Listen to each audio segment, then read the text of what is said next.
nating dumating na nga sina Boss Divina, kung saan napansin nga nilang masayang nag-uusap si Tanggol. Kaya agad ngang natanong ni Raul kung mapagkakakitaan ba ang kanilang pinag-uusapan. Kaya dito na nga sinabi ni Enteng na malaki nga ang posible nilang kitain sa pinaplano ni Tanggol. Kaya kitang excited na rin si Peng kung ano nga ang kanilang tinutukoy. Kaya natanong na rin ni Boss Divina kung ano ba ang kanilang plano. Kaya dito ay kinuwento nga ni Tanggol na total nakuha na nga nila ang stag bar, ay bakit hindi pa nga nila kunin ang lahat ng naiwang ari-arian ng pamilya Caballero. Pero napapaisip nga si Boss Divina kung papaano nila ito gagawin. Kaya sinabi nga ni Tanggol na si Madonna ang tutulong sa kanila para maunahan nga nila ang tunay na tagapagmana ng pamilya Caballero. Kaya pagkatapos nga nilang mag-almusal ay agad na rin silang naghanda para umalis. Kaya dito ipinaliwanag ni Tanggol na gagamitin nga nila ang mga koneksyon ni Madonna para kumuha ng magaling na abogado na magpepeke ng kanilang mga papeles, at pag nagkataon ay paniguradong makukuha nga nila ang mga naiwang yaman ng pamilyang ito. Kaya sa paglabas nila Boss Divina ay dali-dali na rin silang umalis. Pero kasabay nga nito ang meeting nila David at Attorney Vera, kung saan naiinip na nga siya sa bagal ng proseso ng paglipat. Kaya dito ay inalok niya na nga si Attorney Vera ng mahigit 20% ng porsyento sa lahat ng mana na kanyang makukuha kapalit ng pagpapabilis ng kaso. At sinabi rin niya na ipangalan nga sa ibang tao ang kanyang makukuhang pera, at ito ay walang iba kung hindi kay David Dimagiba. Habang si Lena naman ay palala na nga ng palala ang sitwasyon, kung saan nagsisimula na rin siyang makarinig ng mga tunog na wala naman sa totoong buhay, kagaya na lang ng iyak ng isang bata, kung saan agad niyang binuhat ang tela na kanyang pinulupot at nagpanggap na inaalagaan niya nga ang umiiyak niyang sanggol. Kaya nagpaalam na rin siya rito na panandalian nga siyang aalis dahil babalikan nga niya ang kanyang mga kaibigan. Kaya dito ay agad na nga niyang ibinaba ang tela na tila ba isang sanggol, at kinuha ang itinago niyang kutsilyo, kung saan nag-iisip nga siya kung sino ang una niyang pupuntahan. Pero kasabay nga nito ang pag-uusap nila Marites at Roda sa palengke, kung saan unti-unti na lang naiisip ni Marites na baka tama ang mga sinasabi sa kanya ni Roda na dapat na nga niyang bitawan ang pamilyang pilit niyang binubuo. Kaya pinaalalahanan din siya ni Roda na protektahan niya na lang ang natitira pa sa kanya bago pa tuluyan itong mawala o masira. At sila Tinding at Lolo Noy naman ay pinagsabihan na nga na marami silang dapat tapusin ngayon dahil may mga bagong delivery silang ihahatid. Kaya matapos ang kanilang meeting ay pumasok na rin sa loob ang mga trabahador. Pero pasimple ngang pumuslit si Lolo Noy sa may kaha nang dumating nga ang delivery. Kaya dali-dali nga siyang kumuha ng pera sa loob at agad na tumakbo papasok. At dito ay agad nga niyang niyaya si Tinding na umalis na nga at bumalik na lang kina Marites, bit-bit ang kanyang mga gamit. Pero agad na tumanggi si Tinding dahil ayaw na nga niyang makasama pa si Rigor sa iisang bahay. Kaya nagpumilit pa rin si Lolo Noy na umalis kahit mag-isa na lang siyang pumunta rito. Kaya si Tinding ay agad na nagtaka bakit bigla-bigla na lang ang kanyang desisyon. Pero hindi rin nagtagal ay bumalik nga sa loob si Cecilia, kung saan nakita nga niyang bukas na ang kaha at nawawalan na nga siya ng pera. Kaya dali-dali nga silang pumasok sa loob ng kanyang anak, kung saan naabutan niya sina Lolo Noy at Tinding na nag-uusap. Kaya dito na rin nagpaalam si Lolo Noy na aalis, pero hindi nga pumayag si Cecilia dahil hinala niya ay tatakas lang ito sa ginawa niyang pagnanakaw. Kaya dali-dali nga nilang binitbit palabas ang mga gamit ito at isa-isa ngang binusisi ang laman ng kanyang bag.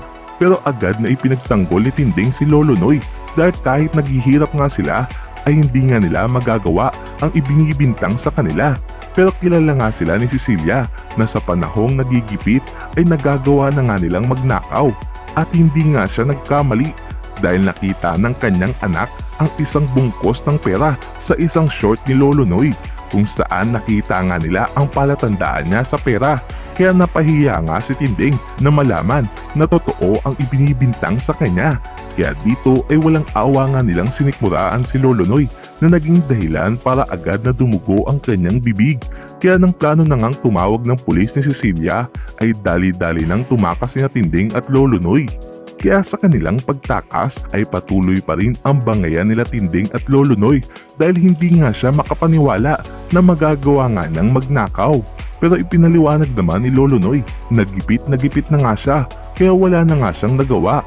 Pero hindi pa rin matanggap ni Tinding ang paliwanag nito. Kaya pinagsigawan nga niya na may cancer na siya kaya sumusuka na rin siya ng dugo. Kaya napilitan na nga siyang magnakaw para lang makabili ng gamot. Dahil natatakot nga siyang mamatay. At dito ay nakiusap nga siya na gusto nga niyang muling makita ang kanilang pamilya. Pero pinanindigan pa rin ni Tinding na hindi na nga siya babalik kina Rigor. Kaya dito na rin naggalit si Lolo Noy dahil sa pagmamatigas nga ni Tinding ay nawalan sila ng tirahan at kung saan nga sila napunta, kakahanap lang na mapapasukan. Pero desidido pa rin si Tinding na hindi bumalik kina Rigor. Pero si Lolo Noy ay plano na ngang bumalik kahit lumuhod pa siya sa harapan ni Rigor para lang mabuhay. Kaya sa huli ay tuluyan nang nag-away ang dalawa. Kaya napilitang mag-isang pumunta si Lolo Noy sa pwesto ni Marites. Pero dito naman siya nakasalubong ni Lena kung saan agad nga itong nagpresinta na samahan siya sa kanyang pupuntahan. Pero dahil kay Marites nga siya pupunta ay agad siyang binalaan ni Lolo Noy. Pero narinig nga ni Lena ang pag-ubo nito. Kaya nagpresenta na lang siya na samahan ito sa kakilala niyang doktor kung saan libre ang check-up at kung may kinakailangan niyang gamot ay siya na ang magbabayad. Kaya kitang gulat nga si Lolo Noy sa kanyang narinig. Pero paliwanag nga ni Lena na nagbagong buhay na siya dahil sa dami ng mga nangyari sa kanyang buhay. Kaya ngayon ay plano na nga lang niyang tumulong. Kaya hinablot niya na rin ang kamay nito para tulungan nga siyang maglakad.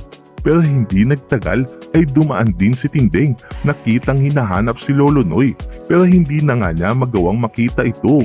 Ang di niya alam ay isinama na nga ni Lena si Lolo Noy papunta sa kanyang tinutuluyan. Pero nagtaka nga si Lolo Noy na makita ang isang malaking abandonadong bahay. Pero nagkunwari nga lang si Lena na kukunin ang kanyang pera. Kaya naman napilitan na lang sumunod si Lolo Noy sa pag-aakalang makakalibre nga siya ng gamot. At kahit nag-aalinlangan ay sumunod pa rin ito papasok sa loob. At dito ay nakita nga niya ang isang malaking tambakan ng basura at mga kalakal sa loob. Kaya dali-dali niyang hinanap si Lena dahil baka maligaw nga siya sa lawak ng lugar na ito.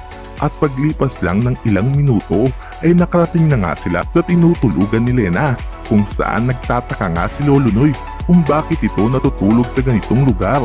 Pero iniba nga ni Lena ang usapan kung saan natanong niya si Lolo Noy kung bakit kinakailangan niyang pumunta sa ospital. Kaya dito ikinuwento nga niya na nagkaroon nga siya ng sakit at dahil sa pag-aaway nila ni Tinding ay wala na nga siyang malapitan. Kaya si Lena ay nakakasigurado na hindi naman siya mamamatay sa sakit. Kaya sa pag-alis ni Lena ay kumuha nga siya ng plato at ibinigay kay Lolo Noy na tila ba binibigyan siya ng pagkain. Pero hindi nga nagustuhan ni Lolo Noy ang trip ni Lena at itinapon ang hawak niyang plato. Kaya dito na naggalit si Lena nang sinubukan na nga niyang tumakas. Kaya dito na nagsisigaw si Lena at ikinuwento ang tunay na nangyari sa kanya at sa pagkamatay ng kanyang anak. Kaya ngayon ay plano na nga niyang iparamdam sa lahat na nagpahirap sa kanyang buhay ang kanyang paghihiganti. Kaya dito niya na nga inilabas ang itinatago niyang patalim. Kaya takot na nga si Lolo Noy na pinakikiusapan si Lena. Pero wala na ngang plano si Lena na buhayin pa ito. Kaya dali-dali naman siyang tumakbo. At narito ang mga dapat abangan sa FPJ's Batang Quiapo. Lena, lulusubin si Roda. Tanggol, gagamitin ang pangalan ng mga kabalyero. Lena, papasukin ang bahay nila Marites. Natunghel nga na tila nagtagu-taguan sina Lolo Noy at Lena sa abandonadong bahay kung saan walang awang pinaglaruan ni Lena si Lolo Noy na takot sa nangyari. At matapos nga ang ginawa niya kay Lolo Noy ay muli siyang bumalik sa Quiapo kung saan si Roda naman ang kanyang napagdiskitahan at hindi pa nga siya nakontento dahil nilusod niya rin ang bahay nila Marites bit-bit ang kutsilyo na kanyang hawak at dito ay naabutan nga niyang magkasama sina Marites at Tinding.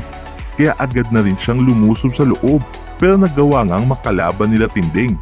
Kaya naman si Marites ay dali-dali ring tumakbo palabas para humingi ng tulong. At dito ay makikita magkakasagupa nga sina Tinding at Lena na tila ba nagawa niyang masaksak ito.